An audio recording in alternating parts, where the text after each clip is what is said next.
Assalamualaikum warahmatullahi wabarakatuh. Bismillahirrahmanirrahim. Alhamdulillahi rabbil alamin. Wabihi nasta'inu ala umuri dunya waddin.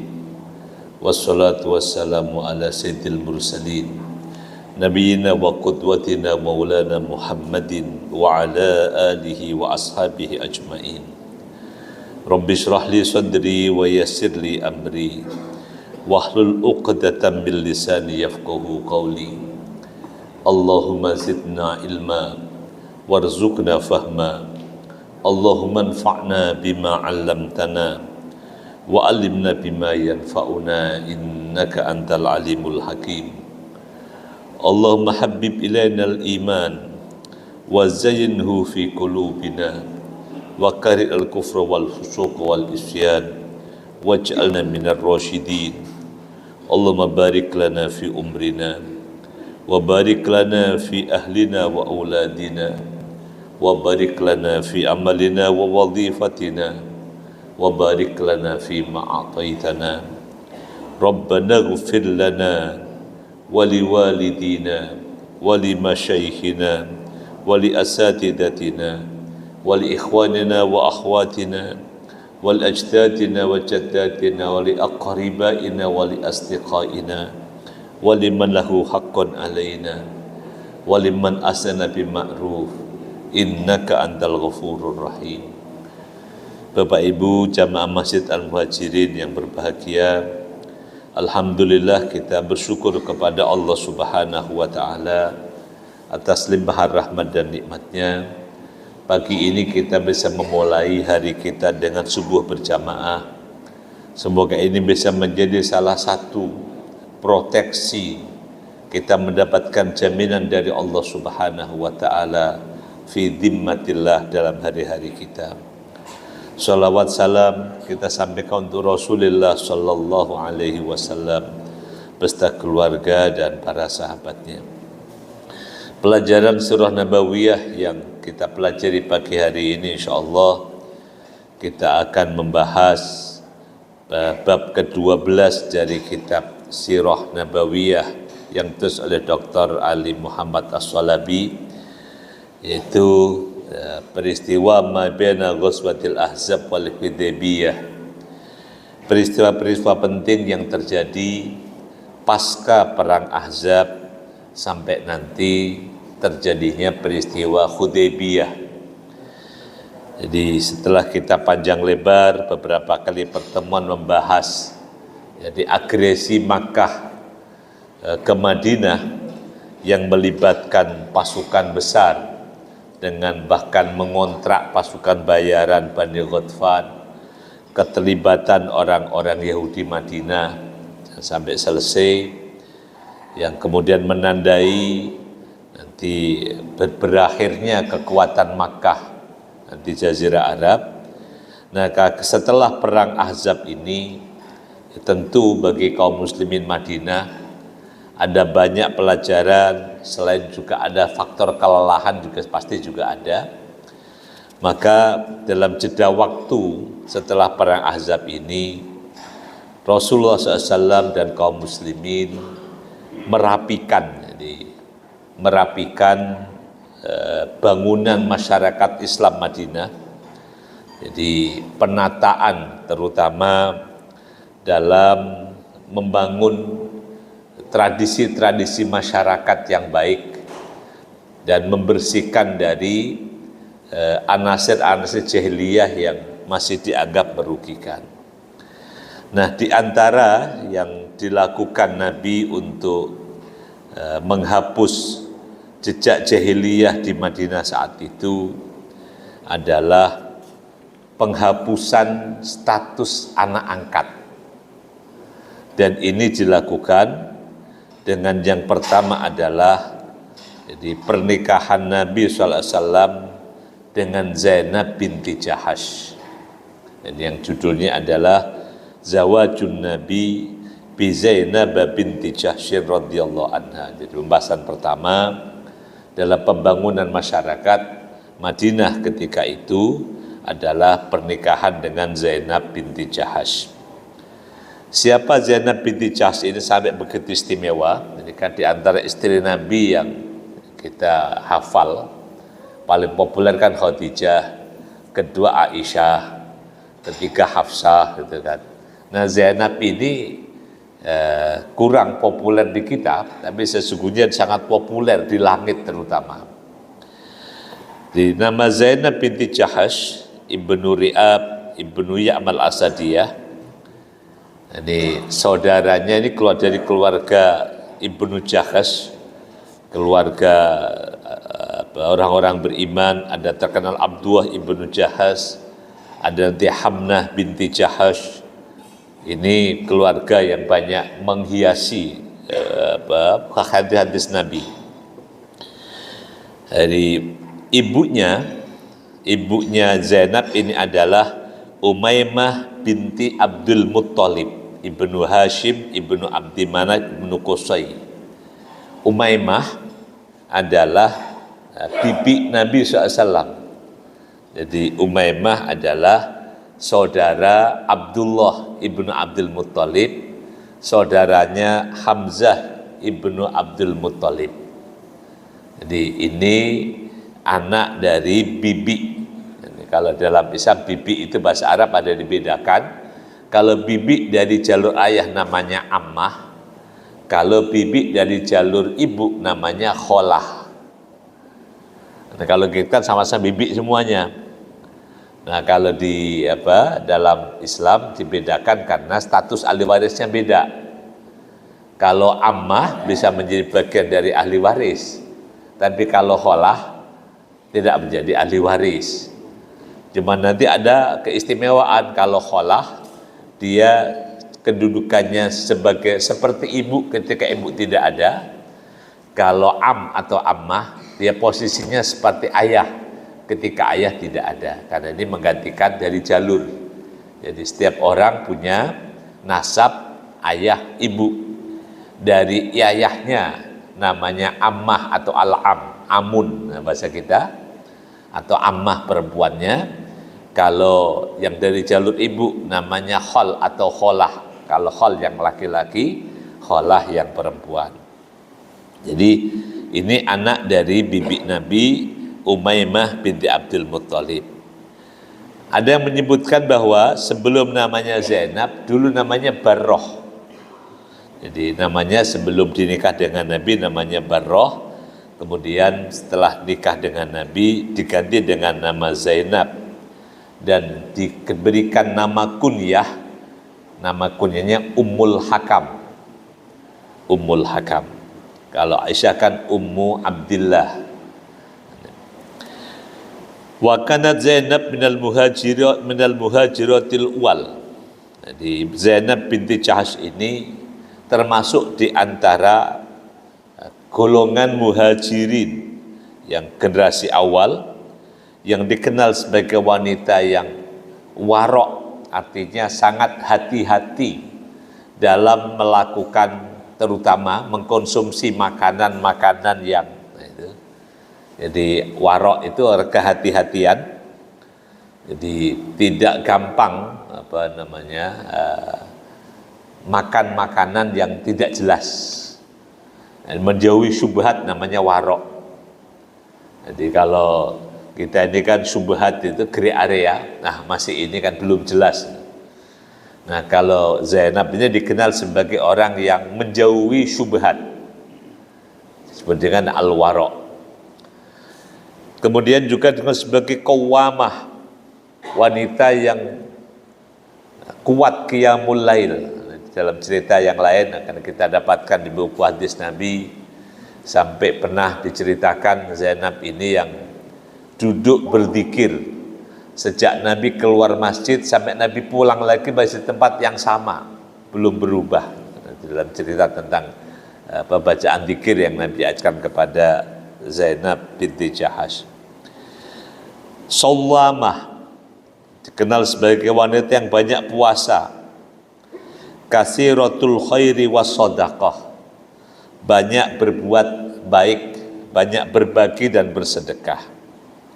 Sebagaimana diceritakan adalah Aisyah radhiyallahu anha mengatakan, qala Rasulullah sallallahu Nabi SAW bersabda, asra'ukunna lihaqan bi atwalukunna yadan.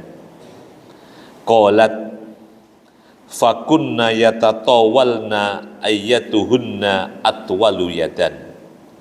Qalat fakanat atwaluna yadan Zainabu li'annaha kanat ta'malu biyadiha wa tasaddaqa. Hadis Muslim dalam Fadailus Sahabah. Aisyah menceritakan bahwa Nabi pernah bersabda bahwa asra'ukunna lihaqan bi atwalukunna yadan. Di antara kalian yang paling duluan berjumpa dengan saya adalah orang yang paling panjang tangannya. Jadi konotasinya beda. Panjang tangan dalam bahasa Indonesia dan panjang tangan bahasa Arab itu beda banget konotasinya. Kalau kita kan panjang tangan artinya suka ngambil, suka ngutil, suka nyuri gitu kan. Kalau bahasa Arab atwalukun yadan itu paling panjang tangan, itu paling banyak sedekahnya. Ini bunyinya sama, konotasinya beda jauh. Di dalam bahasa Arab, yang paling panjang tangannya adalah yang paling banyak sedekahnya. Itu kalau yang memaknai dengan menggunakan pemahaman Indonesia dari bahasa Arab bisa berantakan, kacau. Jadi ketika memaknai yang lebih baik adalah yang atwalukunna yadan dan yang paling panjang tangannya, wah itu berarti kacau itu nanti kalau. Makanya tidak semua, jadi kalau dalam teori bahasa itu kan maknai bahasa itu dengan native speakernya, dengan penuturnya. Jadi jangan memaknai bahasa apalagi menggunakan pemahaman pendengar, pemahaman bangsa lain, bisa kacau balau. Makanya kita seringkali salah paham kalau kita memahami ucapan itu berdasarkan apa yang kita fahami, bukan apa yang pengucap itu fahami. Makanya kadang salah paham begitu kan, apalagi beda suku, beda bahasa. Antara anak dan orang tua, suami istri, kadang-kadang terjadi salah paham gara-gara yang difahami oleh pendengar tidak sama yang dimaksudkan oleh pengucap. Nah, itu bisa di bahasa Indonesia juga banyak model begitu. Misalnya contoh kalimat kereta. Jadi kesini naik apa? Naik kereta. Kereta menurut apa? Orang Bekasi, orang Medan, apa orang Malaysia? Sama-sama Melayu. Keretanya orang Bekasi, yang ada relnya kan? Tapi keretanya orang Medan. Nah, kan beda lagi kan? Kereta orang Kuala Lumpur beda lagi. Wallahu alam. Jadi itu kata jemput. Nanti saya jemput ya. Jemputnya orang Bekasi beda dengan jemputnya orang Kuala Lumpur. Jadi ini contoh dalam bahasa Arab. Atwalukunna yadan, yang paling panjang tangannya. Maksudnya adalah yang paling banyak sedekahnya. Bukan yang suka mencuri, bukan. Itu bahasanya, jadi bahasanya sama. Tapi maknanya beda. Qalat, kata Aisyah radhiyallahu anha, fakunna yatatawalna ayyatuhunna atwalu yadan. Maka kami, karena pengen bisa segera berjumpa dengan Rasulullah SAW, jadi para istrinya ini akhirnya berlomba-lomba untuk banyak membantu, banyak bersedekah, banyak memberi kepada sesama.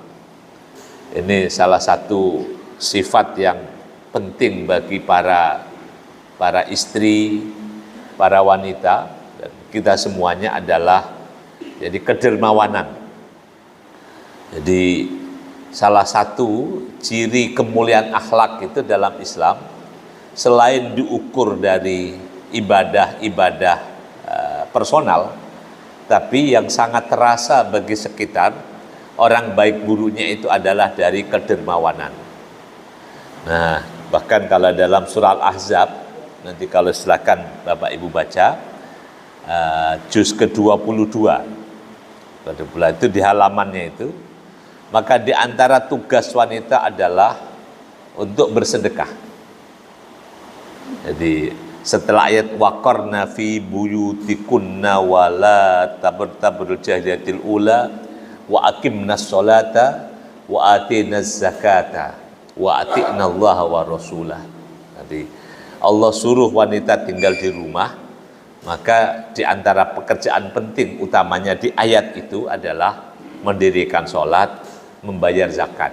Ya kan di rumah ngapain zakat dari mana? Nah itulah. Kalau istri yang cerdas akan bisa tahu berapa penghasilan suaminya. Karena istrinya yang mengelola zakatnya berapa bulan ini. Maka dengan sendirinya, ya karena kaitan dengan zakat, kan bisa langsung hitung. Ini 2,5%-nya kan. Jadi itu bisa, istri tidak menanyakan dapatnya berapa, tapi zakatnya bulan ini berapa. Itu kalau di surah Al-Ahzab adanya di ayat berapa itu? 32 atau 33 itu ya, di juz 22. Jadi ini Zainab dikenal sebagai jadi orang yang banyak bersedekah. Nah, ketika dia mengatakan bahwa yang paling duluan menyusul Nabi adalah yang paling banyak sedekahnya, maka para istri Nabi berlomba-lomba untuk banyak sedekah. Jadi banyak sedekah, termasuk nanti silakan baca cerita Aisyah radhiyallahu anha yang ketika punya duit banyak diberikan pemberian oleh Utsman radhiyallahu anhu, banyak sekali duitnya dikasih, akhirnya disedekahkan semuanya, nggak ada tersisa. Sampai untuk buka puasanya pun nggak tersisa. Itu saking semangatnya untuk bersedekah. Qalat, kata Aisyah, fakanat atwaluna yadan Zainab. Maka terbukti bahwa di antara kami yang paling banyak sedekahnya adalah Zainab. Karena li'annaha kanat ta'malu biyadiha wa tasaddaqa. Karena Zainab ini punya pekerjaan. Ta'malu biyadiha. Dia bekerja. Ini kalau pertanyaan tentang gimana istri bekerja, ya penting suaminya ridho aja lah. Nah, buat apa istri bekerja, kan udah dinafkahi sama suami. Kewajiban nafkahnya di suami. Tapi kenapa bekerja? Nah inilah. Di antara contoh dari Zainab Ummul Mukminin binti Jahas, dia bekerja, tapi hasil pekerjaannya dipakai untuk sedekah. Makanya di antara semangat jadi para istri, para wanita itu punya penghasilan selain jadi untuk membantu suami, maka yang terlebih penting adalah agar istri itu, wanita itu bisa bersedekah dengan penghasilannya, mengikuti yang dilakukan oleh Zainab binti Jahash. Sebab jadi kalau cerita lain, kalau wanita punya penghasilan lebih, apalagi lebih dari suami, ini kalau tidak punya dasar agama yang baik, akan bisa munculkan masalah baru. Jadi masalah dalam rumah tangga ketika istri berpenghasilan lebih baik daripada suami, itu akan bisa jadi masalah. Suaminya akan kehilangan qawwamah, kehilangan wibawa dalam rumah tangga dan lain-lain. Tetapi kalau wanita salihah yang punya penghasilan sebanyak apapun, maka sebagaimana Zainab binti Jahash, Khadijah radhiyallahu anha, penghasilan sebanyak itu bisa menjadi amal kebaikan yang luar biasa. Dalam cerita yang lain, ini hadis Imam Muslim, Aisyah radhiyallahu anha memuji Zainab dengan banyak pujian.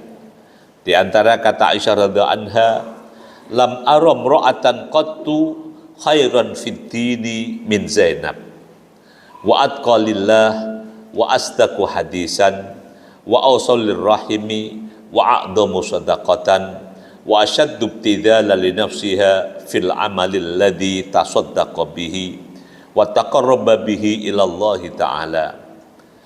Jadi kata Aisyah radhiyallahu anha, saya tidak pernah melihat wanita yang lebih baik dalam beragama melebihi Zainab. Orang yang paling bertakwa kepada Allah, paling jujur ketika berbicara, dan paling menyambung kekerabatan, wa aswalir rahim, wa a'dhamu shadaqatan, dan yang paling banyak sedekahnya, wa asyaddu ibtidalan, dan orang yang sangat sederhana li nafsiha, untuk dirinya sendiri. Jadi orang sedekahnya banyak, tapi untuk dirinya itu sangat sederhana. Ini kadang-kadang kita suka kebalik, yang suka dikeluhkan di masyarakat yang flexing nih. Orang tampilannya wah luar biasa, tapi nggak banyak sedekahnya. Ini kan akan jadi masalah bagi lingkungannya, bagi sekitarnya. Jadi kalau Zainab tampilannya sangat sederhana, tapi sedekahnya yang luar biasa. Ini istri Nabi. Jadi itu ungkapan pujian Aisyah radhiyallahu anha. Nah, orang yang semulia ini pernah diuji oleh Allah Subhanahu wa taala untuk menjadi pemeran utama dalam penghapusan status hukum anak angkat. Ini menjadi pemeran utama yang sangat berat. Jadi sebelum pernikahan dengan Zainab itu anak angkat bahkan sama seperti anak kandung. Sampai ada yang Nabi lakukan, ada maula, jadi mantan budak Nabi yang dimerdekakan namanya Zaid ibnu Harithah. Zaid ibnu Harithah di masa jahiliyah, dia ini budak yang dihadiahkan oleh keluarga Khadijah ketika Khadijah menikah. Maka dihadiahi dengan budak namanya Zaid ibnu Harithah. Nah, setelah menikah dengan Nabi, jadilah Khadijah ini, Zaid ini menjadi budak di keluarga Nabi. Nah, oleh keluarga Zaid ibnu Harithah ini mau ditebus untuk dimerdekakan oleh keluarga Zaid. Tapi Zaid ini belum masa kenabian, merasa sangat nyaman di rumah Rasulullah SAW bersama dengan Khadijah. Sampai mau dijemput keluarganya nggak mau. Jadi padahal kan secara naluri manusia, kumpul dengan keluarga itu lebih diinginkan daripada kumpul sama orang lain. Status Zaid bin Harithah di rumah Nabi itu jadi budak. Tapi dibawa dan dimerdekakan oleh keluarganya nggak mau. Jadi kata Zaid dengan firasat kebaikannya bahwa di keluarga ini ada fihi sya'nun, ada sesuatu yang luar biasa. Maka akhirnya ya karena memang nggak mau dibawa oleh keluarganya, ya untuk membahagiakan semuanya, akhirnya Nabi merdekakan. Nabi merdekakan Zaid ibnu Harithah, bahkan jadi merdeka pun nggak mau keluar dari rumah Nabi. Jadi orang sangat cintanya kepada keluarga Khadijah dan keluarga Nabi. Udah dimerdekakan pun nggak mau keluar. Padahal kalau jadi orang merdeka, ya terserah. Pergi kemana saja udah menjadi merdeka, nggak terikat dengan perbudakan dengan Nabi SAW. Nah, karena ini orang yang Zaid ini yang unik, dari udah merdeka pun nggak mau keluar, nggak mau pergi, diajak keluarganya pun nggak mau pulang. Maka akhirnya Nabi deklarasikan pada saat itu bahwa Zaid diangkat menjadi keluarga Nabi. Sampai disebutlah kemudian dipanggil Zaid ibnu Muhammad. Zaid ibnu Muhammad. Jadi Zaid bin Muhammad. Jadi anak angkat Nabi. Nah, yang di antara nanti jasa besarnya adalah ketika mendampingi Nabi saat hijrah ke Taif. Hijrah ke Taif, yang mendampingi Nabi adalah Zaid ibnu Harithah, atau waktu itu masih Zaid ibnu Muhammad. Jadi dengan jalan kaki dari Makkah ke Taif. Itu kalau tidak ada cerita doa Nabi atau kasih Nabi untuk Taif, ya hari ini nggak ada cerita orang dalam ziarah ke Makkah, haji atau umroh bisa ziarah ke Taif. Kalau dulu Nabi kabulkan permintaan malaikat untuk menghancurkan Taif, selesailah, itu nggak ada Taif hari ini.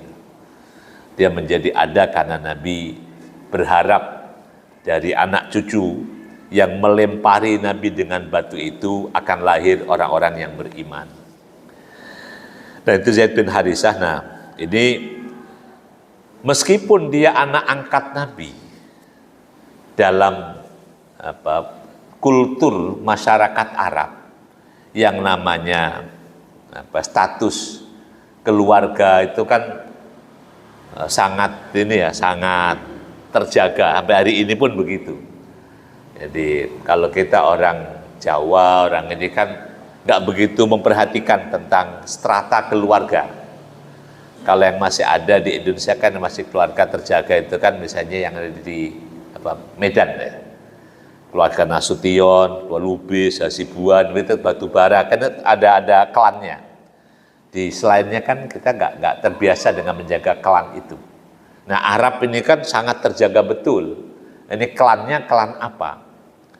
Nah meskipun disebut sebagai Zaid ibnu Muhammad, tapi statusnya dia adalah anak angkat. Dari kulitnya pun beda. Warna kulitnya juga bukan klan orang Quraisy. Karena nanti Zaid dan ini budak hamba sahaya yang ada menyebutkan salah satu ini bukan untuk merendahkan sahabat Nabi, tapi dari sisi postur tubuh, mohon maaf, jadi ini sekali lagi bukan untuk merendahkan, hanya untuk takrif mengenali 3 kata yang bisa mendefinisikan Zaid: pendek, kecil, hitam. Jadi orang Arab pendek, kecil, hitam. Lalu tinggal di keluarga klan Quraisy, keluarga Rasulullah Shallallahu Alaihi Wasallam. Betapapun sudah dipanggil Zaid ibnu Muhammad, tapi orang akan lihat, masa anak Muhammad begitu. Kita aja kadang-kadang udah jelas anak kandung saja, kalau kulitnya beda aja suka dikatain ini bukan anaknya nih, gitu kan? Orang yang misalnya warna kulitnya agak beda dengan kedua orang tuanya juga jadi apalagi itu dari warna kulit, postur tubuh udah jauh banget dengan keluarga Quraisy. Tapi disebut sebagai Zaid ibnu Muhammad. Nah, ujian yang harus diterima oleh Zainab binti Jahsy radhiyallahu anha adalah Rasulullah SAW menikahkan Zaid ini dengan Zainab. Padahal ini adalah sepupu Nabi, anak bibinya Zainab ini binti Umaymah binti Abdul Muttalib. Jadi dalam cerita ketika Nabi datang ke Zainab untuk mengkhitbah, dikiranya mengkhitbah untuk Nabi. Tapi Nabi katakan bahwa ini mengkhitbahkan untuk Zaid ibnu Harisah atau Zaid ibnu Muhammad. Ya mungkin coba kalau misalnya kalau bapak jadi walinya Zainab, lalu ibu menjadi Zainabnya lah. Bayangkan dilamar oleh Nabi tapi untuk anak angkatnya. Anak angkatnya yang meskipun sudah dipanggil Zaid ibnu Muhammad, tapi dengan kondisi tadi status sosialnya dia adalah maula, mantan budak. Yang kedua tadi dengan tampilan yang postur tubuhnya kayak begitu. Kira-kira gimana, Bu? Jadi kalau di Jawa kan ada istilah wong timun kok ngelamar duren. Apa kan? Di status sosial kan, duren, timun kok. Cerita Batu Raden itu kan gara-gara begitu kan. Orang Batur kok ngelamar Raden. Atau Raden kok jatuh cinta sama Batur. Itu kan keluarganya nggak terima kan, Batu Raden itu kan. Sampai akhirnya pergilah. Jadi mitosnya kan begitu kan. Raden dengan Batur ini pergilah kemudian ke gunung itu dikutuk menjadi Batur Raden. Ya keluarga nggak terima orang Batur kok mau nikahi Raden. Nah ini Bayangkan bagaimana beratnya memerankan pernikahan yang beda kasta. Satu wanitanya Zainab ini wanita kasta Quraisy, cucunya Abdul Muthalib, sepupu Nabi, dijodohkan dengan mantan budaknya Nabi, bukan orang Quraisy. Itu sampai Arab hari ini pun nggak akan terima. Coba aja gitu kan. Jadi yang masalah nasab-nasab itu, kalau itu bukan orang dari klannya, wah itu susah sekali. Nah, saat Zainab sedang bingung, sedang ini mau diterima, ya keadaannya begitu, nggak diterima, ini Nabi yang minta. Ini kan ujian berat. Saat itulah Allah turunkan ayat dalam surah Al-Ahzab ayat ke-36, wa ma kana lil mu'minin wala mu'minatin idza qadallahu wa rasuluhu amran ay yakuna lahumul khiyaratu min amrihim. Ini ayat yang 35-nya kan tentang orang-orang yang ahli jannah.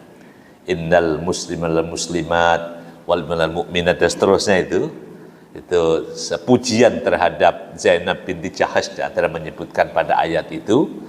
Nah, setelah itu ada setelah dipuji oleh Allah dengan pujian yang ayat 35, kemudian datang ujiannya, dilamar Rasulullah SAW untuk dinikahkan dengan mantan budak, yaitu Zaid ibnu Harithah.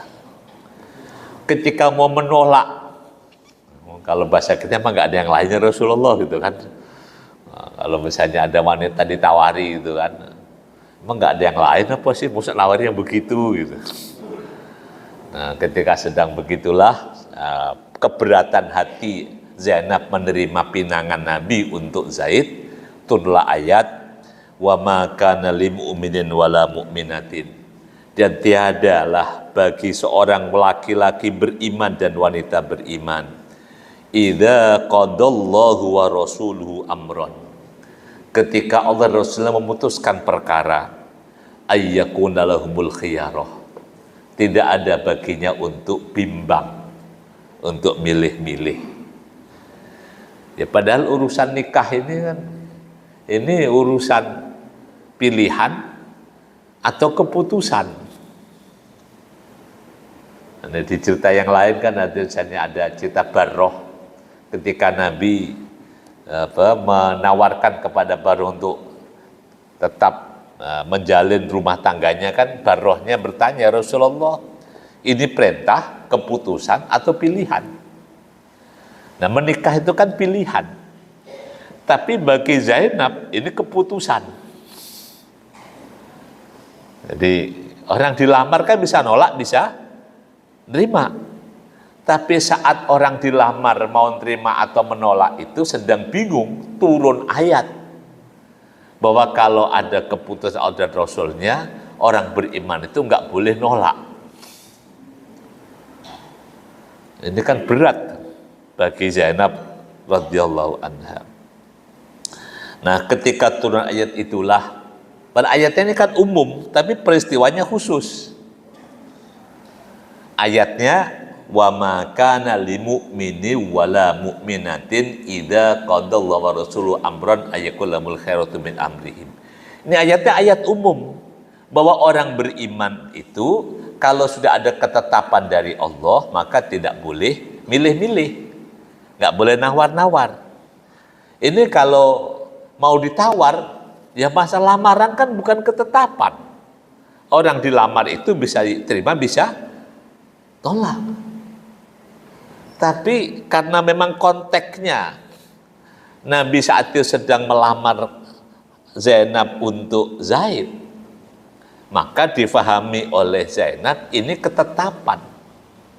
Ini bukan tawaran.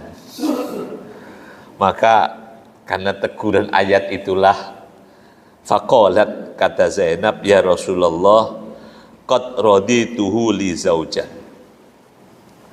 Akhirnya Zainab mengatakan, saya ridho untuk dinikahkan, bersuamikan Zaid ibnu Harithah.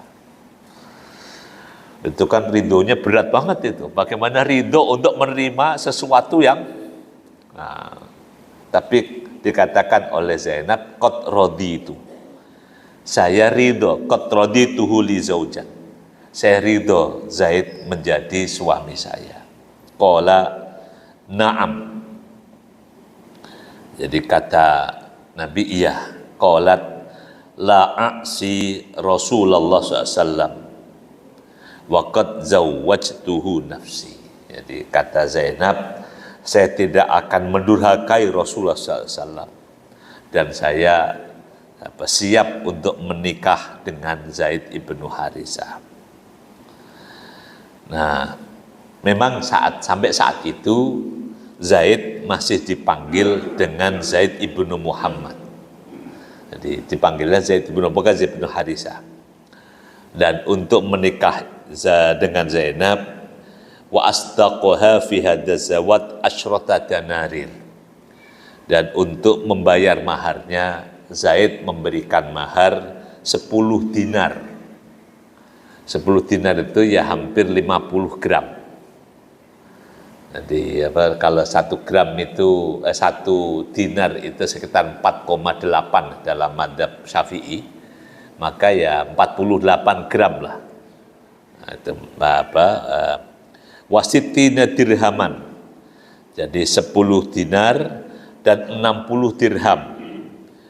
Wa khimaron, dan kemudian juga disertai ada baju luar wanita, khimar. Kemudian ada selimut, ada baju perang, dan kemudian juga ada 50 mud makanan, 50 mud gandum. Dan kemudian juga ada 10 mud kurma. Ini bawaannya banyak. Ini kalau ditirukan di masyarakat kita, bawaan dalam pernikahan. Jadi ini yang dicontohkan dalam menikahnya Zaid dengan Zainab, membawa bahan makanan. Nah, sebagian masyarakat kan kalau bawaan dalam nikah itu kan ada bawa kelapa, bawa beras, padi, bawa apa itu Pak, yang ada di rumah itu yang dipikul itu kan. Saya dulu bagian suka mikul gitu, itu enak. Nanti ada beras, daging, ayam, itu banyak bawaannya itu untuk nanti menjadi yang dimasak jadi makanan menu walimahan. Jadi kalau di kampung ya ada kelapa, jagung, ubi itu dipikul, pisang. Ini kalau mengambil contohnya, ini nikahnya Zaid dengan Zainab. Jadi ada kurma, ada gandum, ada selimut, ada macam-macam ya. Nah, ini pernikahan akhirnya terjadilah pernikahan yang kalau dalam bahasa sosial ini pernikahan yang tidak sekufu antara suku Quraisy dengan mantan budak. Nah, ini pernikahan yang berat dilakukan oleh Zainab. Jadi antara level sosial yang sangat jauh. Kalau yang laki-lakinya tinggi, perempuannya rendah, mungkin, tapi juga dalam ceritanya juga berat. Jadi karena kalau dalam tradisi Arab itu ya pernikahan harus ada yang sekufu ya, level sosialnya yang yang setara, selevel. Kalau tidak ya akan menimbulkan pergesekan sosial atau kesenjangan sosial. Jadi misalnya yang dialami oleh Zaid ibnu Harithah, Zaid ibnu Muhammad dan Zainab ini. Sampai akhir dari pernikahan, tapi karena memang strata sosial yang berkesenjangan jauh, maka kehidupan keluarga ini tidak berjalan lama. Tidak berjalan lama. Jadi hanya kira-kira dalam riwayat sekitar 1 tahun. Jadi Zaid merasa tidak nyaman menjadi suaminya Zainab, merasa nggak nyaman. Sampai berapa kali Zaid itu mengadu pada Rasulullah SAW bahwa dia tidak mampu untuk bertahan dengan Zainab. Meskipun Zainab sangat memuliakan Zaid, tetapi tadi karena status kultur yang sangat jauh, itu ya kan bisa terjadi salah paham.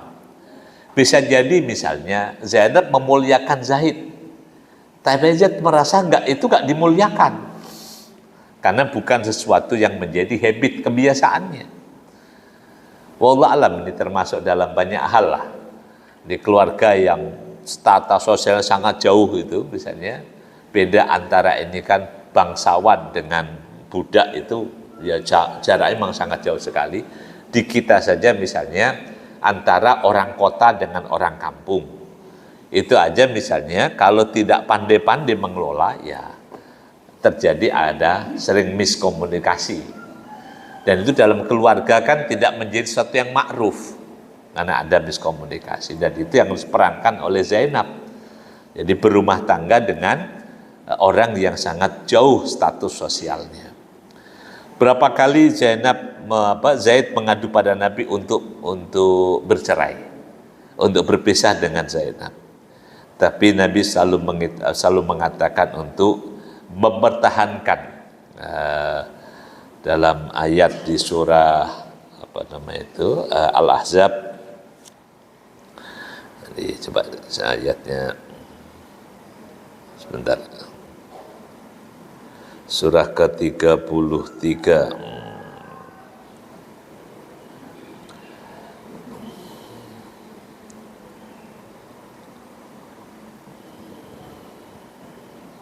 Ayat ke-37. Wa ittaqulu lilladzi an'amallahu alaihi wa an'amta alaihi amsik alaika zaujaka wattaqillah. Jadi Nabi selalu ingatkan kepada Zaid untuk mempertahankan keluarganya. Amsik alaika zaujak. Ini kalau orang diminta masukan, mau lanjut apa mau pisah, maka jawaban Nabi kepada Zaid, pertahankan rumah tangga. Bukan diprovokasi untuk segera pisah, bukan. Apalagi punya tendensi biar pisah nanti saya ambil, kacau lagi gitu kan. Jadi amsik alaika zaujaka, pertahankan istrimu, wattaqillah, dan bertakwalah kepada Allah. Ini terus dinasihati itu sampai akhirnya kita 1 tahun. Famakasa inda qariban min sanatin aw fawqaha, kata Ibnu Katsir, ketika sudah berjalan sekitar 1 tahun atau lebih, ini nggak bisa lagi dipertahankan rumah tangga itu, sampai akhirnya ya, pengaduan sekian kali Zaid kepada Nabi untuk boleh bercerai dengan Zainab binti Jahash. Nah, ini sampai akhirnya ya karena memang nggak bisa dipertahankan, ya akhirnya terjadilah perceraian. Jadi ini yang ujian pertama yang lulus dilaksanakan dengan baik oleh Zainab binti Jahash. Nah, setelah itu ujian dalam pernikahan ini terjadi pada Nabi. Setelah menikah dengan bercerai dengan Zaid binti Jahash, dengan Zaid bin Harithah, falamma qada Zaidun, berikutnya, falamma qada Zaidun minha watara zawwajnakaha likai la yakul minha harajun fi azwaji adiyatib idza qada minhunna watara wa kana amrullahi maf'ula. Jadi setelah selesai bercerai dengan Zaid, ini satu-satunya nama sahabat Nabi dalam Al-Quran, bukan siapa-siapa, tapi namanya di Al-Quran namanya Zaid, Zaid ibnu Harithah, diabadikan di Al-Quran. Falamma qada Zaidun ayat 37. Maka begitu selesai masa iddah dengan Zaid, Allah yang menikahkan langsung. Zawwajnakaha, aku nikahkan engkau dengan Zainab. Ini akad nikah yang dikumandangkan dari langit, dibaca oleh umat Nabi sampai hari ini dalam Al-Quran. Pernikahan Zainab dengan Zaid, yang menikahkan Allah Subhanahu wa Ta'ala, dan sirat pernikahannya dibaca dalam Al-Quran. Satu kebanggaan yang luar biasa. Tapi ini menimbulkan goncangan di masyarakat Arab ketika itu. Ujian, kalau tadi ujian Zaid dengan Zainab udah lulus, selesai, Zainab lulus, sekarang ujiannya pada Nabi. Terjadilah goncangan, ini orang tua menikahi istri mantan anaknya. Kan tadi sudah dipanggil Zaid ibnu Muhammad. Itu kenapa kok sekarang malah mantan istri dinikahi oleh bapaknya, oleh Muhammad? Nah, inilah tonggak penting dalam sejarah Islam tentang penghapusan status anak angkat. Status anak angkat yang ditegaskan dalam awal surah Al-Ahzab, tentang penghapusan anak angkat, ayat keempat. Ma ja'al rajulun min qalbayni fi jawfihi wa ma ja'ala azwajakum allati tudahiruna minhunna ummahatikum wa ma ja'ala ad'iyaakum abna'akum dzalikum qaulukum bi afwahikum wallahu yaqulul haqqa wa huwa yahdis sabil. Allah tidak pernah jadikan dua hati pada satu orang. Wa ma ja'ala azwajakum allati tudahiruna minhunna ummahatikum. Ini bukan tradisi kita, yang pada ayatnya adalah wa ma ja'ala ad'iyaakum abna'akum. Dan Allah tidak pernah mengesahkan, mengakui bahwa anak angkat itu adalah anakmu. Ini penghapusan bahwa yang namanya anak adalah yang dihasilkan lewat pernikahan yang sah. Jadi penisbatan anak yang tidak dengan pernikahan yang sah dibatalkan dari ayat keempat Nabi ayat kelima surah Al-Ahzab. Ud'uhum li'abaihim, panggillah orang itu dengan menggunakan nama ayahnya, tidak boleh menggunakan nama orang lain. Dan ayah itu siapa? Ayah adalah pria yang menikahi wanita dengan pernikahan yang sah, dan dari pernikahan itu lalu lahir anak, itulah ayah. Makanya kalau ada yang sebelum nikah, nah itu ya bukan ayahnya. Ini yang juga dalam dampak di masyarakat sangat besar. Nah, sampai hari ini masih harus terus disuarakan hal ini, karena nanti akan punya buntut hukum. Jadi misalnya yang bukan ayah lalu menjadi wali nikah, kan nggak sah nikahnya. Misalnya dari anak angkat, atau mohon maaf misalnya anak yang di luar nikah,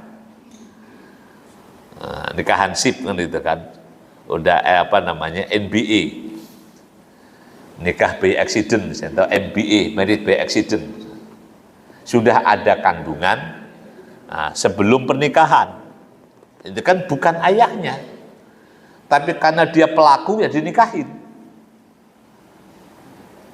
Itu kan akhirnya orang menyebut bahwa itu ayahnya, padahal secara hukum faktanya dia bukan ayahnya. Nah, dalam Islam yang namanya ayah adalah pria yang menikahi wanita dengan sah, yang dari pernikahan itu ada anak. Jadi yang yang di luar pernikahan yang sah, maka dia bukan ayahnya. Nah, karena bukan walinya. Maka wallahu a'lam bishawab, dan ini yang kalau tidak terbuka dengan penghulu, padahal kalau di hukum Indonesia gampang. Kalau memang bukan ayahnya, udah ngomong aja dengan penghulu, selesai urusannya. Nanti penghulu yang menjadi wali hakim. Itu akan sekarang dalam pernikahan itu kan, wali itu kalau nggak wali nasab, ya wali hakim, udah selesai. Nggak ada wali yang lain kan nggak ada. Yang punya hak perwalian adalah nasab. Kalau nggak ada nasab, selesai hakim. Makanya dalam cerita walinya apa kemarin itu, yang apa itu harus diulang. Apa anaknya Sule, siapa anak Sule itu? Yang dekat sama Mahalini ya. Nah, itu kan harus diulang. Karena yang boleh menjadi wali itu harus pertama nasab, ayah atau sebagainya. Tapi syaratnya kan harus seagama, seiman. Nah, terus kalau nggak ada wali nasab, maka wali hakim. Wali hakim itu siapa? Ya negara. Namanya hakim itu hukuman negara, bukan ustadz.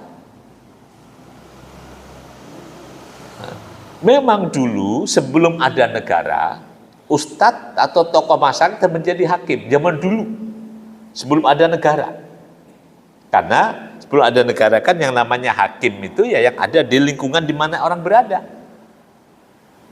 Ya kalau saya pahami misalnya sebelum ada Indonesia, sebelum negara, ya sangat mungkin dulu yang menikahkan itu ya ustadz di kampungnya itu ya. Karena ustadz di kampungnya zaman dulu ya itu dia penguasa yang menjadi hakim di tempat itu. Tapi setelah ada negara, maka yang punya hak perwalian, ya yang saya pahami yang namanya hakim dari kata hukumah nanti padanannya ya negara. Makanya akhirnya dalam cerita kan ya harus diulang itu untuk mendapatkan pengesahan bahwa yang boleh menikahkan itu hanya nasab atau negara. Itu kalau dalam konteks hari ini ya. Jadi kalau ustadz apa itu ya nggak boleh, kita nggak punya perwalian.